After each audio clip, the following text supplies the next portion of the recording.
All right, today we are diving into a topic that, let's be honest, affects every single one of us: the art of spending money. We're going to explore some really powerful insights that might just change the way you think about your entire financial life. So let's get right into it.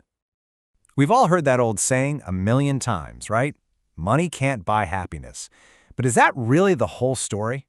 I mean, money is a tool, and like any tool, you can use it skillfully, or you can use it, well, clumsily. So the real question isn't just about having money, it's about how we use it. Can we actually spend our way to a more fulfilling life? That's what we're going to unpack today. And this isn't about boring spreadsheets or strict budgets, nope. This is all about psychology. We're about to go on a little journey to understand the hidden forces, the emotions and the stories we tell ourselves that are really driving our spending decisions. It's not the science of spending, it's the art. Okay, so let's start with a really wild idea, the happiness misconception. It's this strange paradox where getting something you've always wanted doesn't actually lead to joy, it leads to disappointment. It's this bizarre twist where sometimes getting exactly what you want can be the worst thing that happens to you. Get this for a powerful example. An eye surgeon tells this story about a patient who got LASIK surgery and ended up with perfect vision. But she was devastated, absolutely crushed. Why? Because in her head, she wasn't just buying a medical procedure. She thought she was buying a whole new life. She expected her husband to suddenly find her more attractive, her coworkers to see her as smarter, and when none of that happened, she was just crushed. She got exactly what she paid for, perfect vision, but not what she truly wanted. In this story just perfectly illustrates a much bigger point. Just like that patient, so many people find that their money becomes this huge psychological liability. It ends up owning them, controlling their every move and anxiety instead of the other way around. Money gets more out of them, their time, their peace of mind, their relationships, than they ever get from it. So if we're not just buying the thing itself, then what are we buying? Well, this brings us to our next section, what we really want.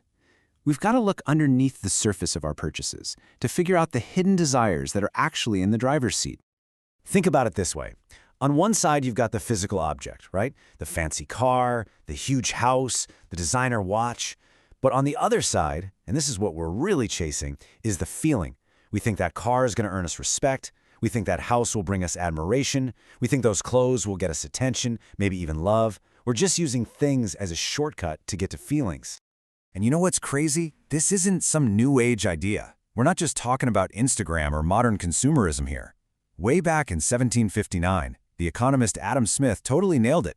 He saw that we're not really motivated by the comfort or the pleasure our stuff brings us. What really, truly drives us is the attention, the validation, the vanity of being noticed and admired by other people.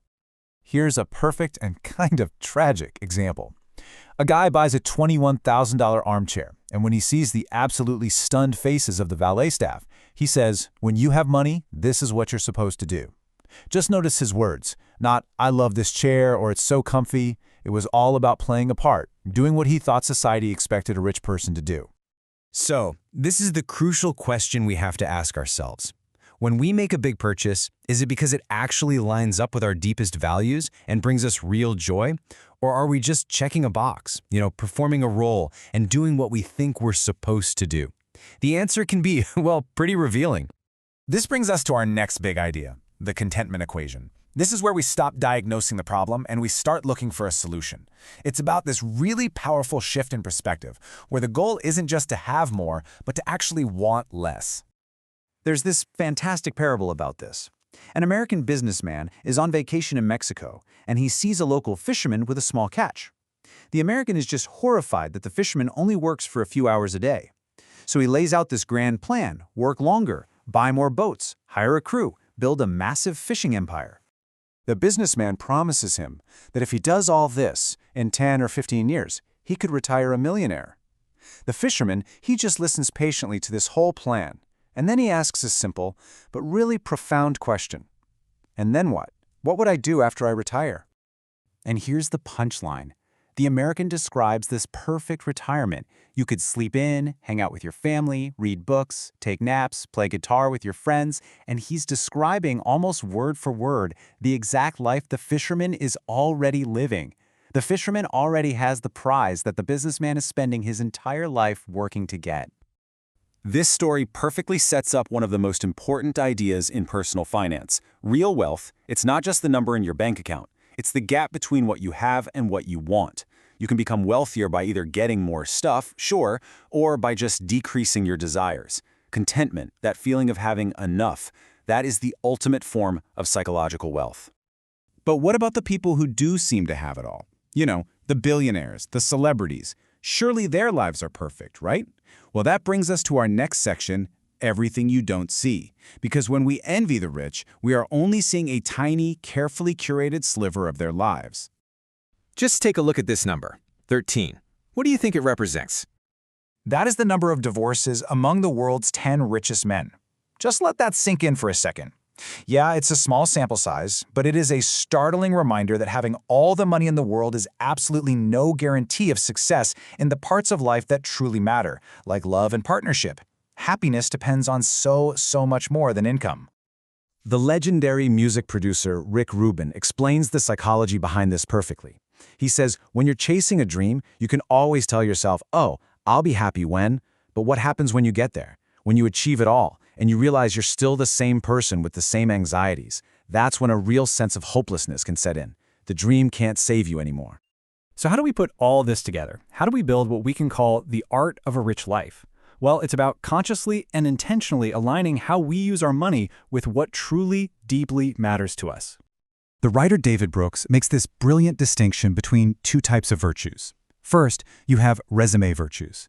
These are the things we list on our CV, our salary, our job title, our net worth. They're all about external achievement. But then you have eulogy virtues. These are what people will say about us at our funeral, that we were kind, loving, honest, a good friend, a good parent. So the question is, which set of virtues are you spending your life and your money to chase? And look, this isn't some anti-wealth message. This comes from Warren Buffett, a guy who knows a thing or two about money. He says the ultimate test of a successful life is love. And he points out this frustrating truth for anyone with a lot of money. You can't buy it. You can't write a check for love. The only way to get it is to be lovable. That is the real currency. So, we'll end with this. The single most important question you can ask yourself about your financial life. Is your money a tool that you are using to build a life of meaning and connection and contentment? Or has the pursuit of it become the master and you its servant? The art of spending isn't about having all the answers, it's about having the courage to ask the right questions. Thanks for joining me for this explainer.